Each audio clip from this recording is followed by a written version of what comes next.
There was an incredibly sad and heartbreaking story that I heard on the news many, many years ago of a San Diego man who was driving home from work, just like he did every other weekday. But unfortunately, this day was very, very different.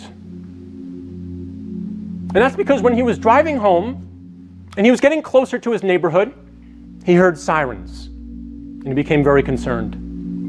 And as he got closer and closer to his neighborhood, he saw smoke billowing and his heart, it dropped. And I want you to try to put yourself in his position. And as he turned onto his street, he saw police cars and ambulances and fire trucks everywhere. And as he came closer and closer to his house, finally he made it as close as he could. He looked up and his house was engulfed in flames. And his family was still inside. And the end result was his 2 children and his wife and his mother-in-law all died. Now just try to imagine being him. Obviously we can't do that unless you've lost somebody very close to you, tragically. But try to imagine, try to capture just a sliver of the immense sorrow that he must have had at that moment. His family killed, his house burned down.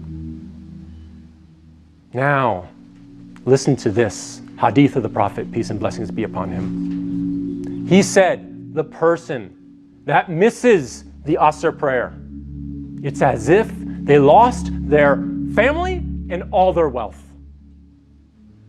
SubhanAllah. How can we, after hearing this hadith, ever miss another salah again? We should at least make the intention and the resolve to try to pray our fard prayers if we're not doing it already, because of the immense reward that we lose for not praying that prayer, and perhaps the tremendous amount of punishments that will come to us for deliberately missing that prayer. The Prophet, peace and blessings be upon him, he said the first thing that will be inquired, that you will be held to account for on the Day of Judgment, is your salah. If it is sound, you will be successful. And if it is lacking in any way, you will be doomed.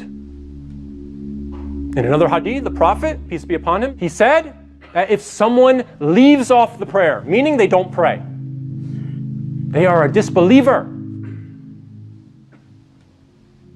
And then finally, in Surah 74, ayah 42 and 43, a conversation is conveyed to us, is documented, of the people in paradise who looked down on the people of hell and asked them, what caused you to be in hell? And they responded, we were not of those who prayed.